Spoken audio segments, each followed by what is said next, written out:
What do I need to do before hiring staff is what we're talking about today in the East Central Business Show. I'm joined by Robert King from Xperion, a resident expert accountant.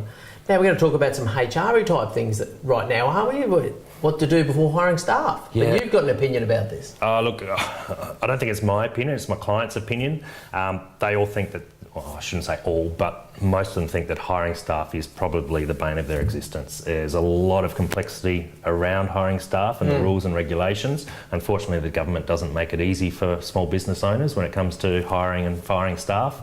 And there's a lot of rules that they need to know, definitely. Yeah, that's true. Well, you know, I'm quite daunted by it. I'm kind of sort of in the employment business, but yeah, kind of not, you know. And we won't go into the detail. But anyway, you've got some checkpoints for us. So first of all, pay rates. Yeah, you want to talk about that? Yeah, exactly. So quite often clients ask me sort of what do I need to pay my staff? So there's a couple of answers to that. Firstly, make sure you're paying against the award or above the award. And that can be simple as that. It's quite difficult to say, well, what award am I under? So it's not always clear what award that you are under. And in that regard, it's probably really good to get some expert advice, not from an accountant, but from an HR expert. And we've got some connections to a couple around the place to find out what award you actually fit under. Because if you pay under the award, there's all sort of ramifications. I think there's a few bigger companies that have fallen foul of that recently. So yeah, sure. And there's also that question mark, you know, around when it comes to employing people. So, do I pay more and hope to get a better quality staff? Or absolutely, yeah. Look, an award probably works for, I suppose, industries like cafes and that sort of things, where you pay they pay the bare minimum. But if you really want to attract and keep good staff, you've got to start paying above the award. And not only above the award, but start looking at what everyone else is paying.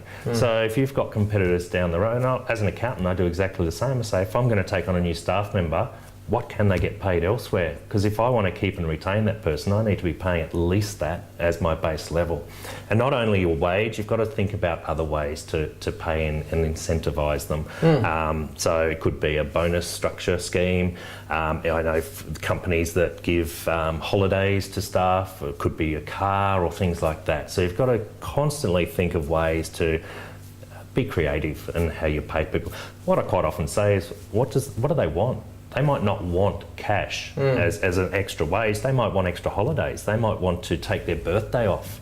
Ask them what they want. Give it to them. Yeah, sure. Yeah, no, birthdays, that's a wonderful thought. But how about tax and withholding tax? Because that's another daunting element of making that leap towards... Yeah. Look, I've talked obviously about Xero before, and Xero has a really good function in there that automatically calculates how much tax you need to withhold. But before Xero can do that, you've got to find out stuff about your staff. So it's like, are they going to claim the tax-free threshold? Do they entitled to any rebates? Do they have a HEX or a help debt or anything like that?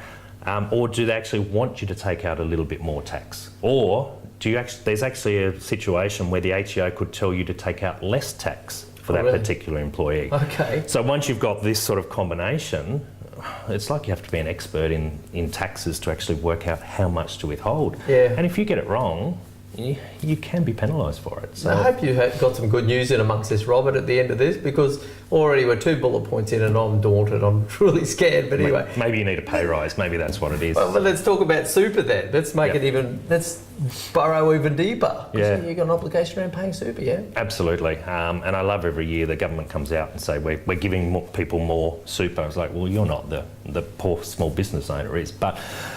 Super is one of those things where it seems easy on the surface. You've got to pay your statutory minimum every year. But again, there could be complications in there. They might want you to take out more super, for example. There could be questions about whether super is payable on things like overtime or travel allowance or all these little bits and pieces, laundry allowances, all those sorts of things. You've got to work out whether super is payable on top of those things as well as their normal wage as well. So, So not only that, sorry to interrupt there, but super stream is a good example. Once you've paid it, you've then got to report it to the tax office as well. So there's a lot of reporting obligations around it as well. And that all comes into the conversation about awards and knowing what people's awards and what hours they're allowed to work. And Yeah. So awards, we talked about making sure you pay the minimum to start with, but quite often we find clients will be paying the minimum, but then the awards change. Or not only the awards change, but that particular person goes from a different rate within the award because they get a new qualification or they have their birthday or those sorts of things, so they move within an award itself. So again, it's something that you really need to be on top of as a small business owner. We're getting close to the end, are we yet, Rob? How about leave entitlement? Let's talk about that. Yeah, look, and again, leave should be fairly straightforward. A lot of our clients know they have to pay leave, so obviously sick leave, annual leave, that sort of thing, but they don't know how to keep track of it. And again, Xero keeps track of it, but if you don't know how Xero keeps track of it, then you're not going to do it properly. And we've got plenty of examples where clients just aren't using Xero to its full potential when it comes to leave. So, all right, okay. And then OH&S. Yeah. Again, another topic altogether. OH&S is a tricky one.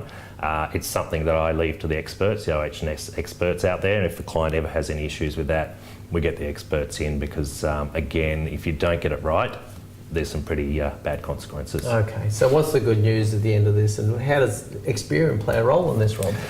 I'm trying to take out a good news from it. I think if there is any good news, it's come and speak to us. We can help you with the Xero side of things. If we can't help you, we'll lead you in the directions of other experts who can help you. So that's where we take it. I guess that's that nice kind of thing we have around our relationship with the accountant. You guys are recognised as being the experts in your field and qualified and trusted advisors. Yeah, you're at the top of the pile in that regard, aren't you? So that's the thing. You sit down with Robert King from Xperion or one of your team, then that's going to lead you towards the right answers if you don't have them yourself. Yeah, exactly. And I've always said that you don't need to know the answer to everything, but you need to know where to find the answer.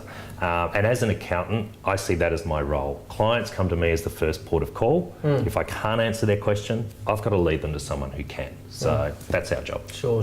And that's actually something for us to attack at some other point, is that the changing role of accounting, yeah?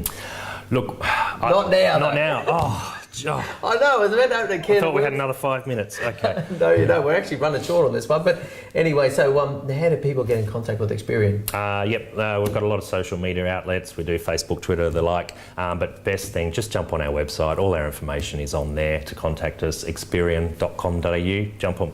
Should be about there somewhere, hopefully. See how good you are. That'd be great. Okay, Robert King, our resident expert on accounting on the eCentral Business Show. We'll talk to you next time. So thank you very much, Robert, for being the resident expert accountant on the eCentral Business Show. And so just in this little post-roll segment, let's just talk briefly about who Xperion are and the sort of client you like to talk to. We've got 2 minutes, let's go. 2 minutes, all right. We like to think we're a little bit different to other accountants out there. We like to wear, as you can see, jeans and a t-shirt and a jacket, as opposed to your typical accountant who wears a suit and tie and sits behind his desk all day. So we're a little bit Don Johnson of accountants. I didn't want to say anything, but now you've mentioned it, so you could be right. I think we're a little bit more approachable than a lot of other accountants out there. And as I've said in the past, one of our philosophies is not to charge people for phone calls. We don't want people sitting there afraid to ask us a question because they're going to get billed for the time. Yeah, okay, fabulous. Importantly, the disclaimer in these video segments we do, is it advice? Yeah, look, and that's very important. It's general advice only. It's a conversation starter. If you've heard something in this video that appeals to you that you need specific advice on, come and talk to us. We need to know what a client's individual circumstances are before we can give them tailored advice to suit their requirements. Okay, the best way for them to do that is jump on your website and find the best phone number or best means to contact you. Yeah, absolutely. We've got a few different offices around, so we've got some different phone numbers depending on where the client's located. But if you jump on our website, you can flick through an email or give us a call on the appropriate and that website office. Is? Xperion.com.au. Okay, very active on Facebook, so check out their Facebook page as well. That's where you'll find these videos as well. Perfect. Thanks. Happy with that? Pleasure. All right, fabulous. We'll see you next time.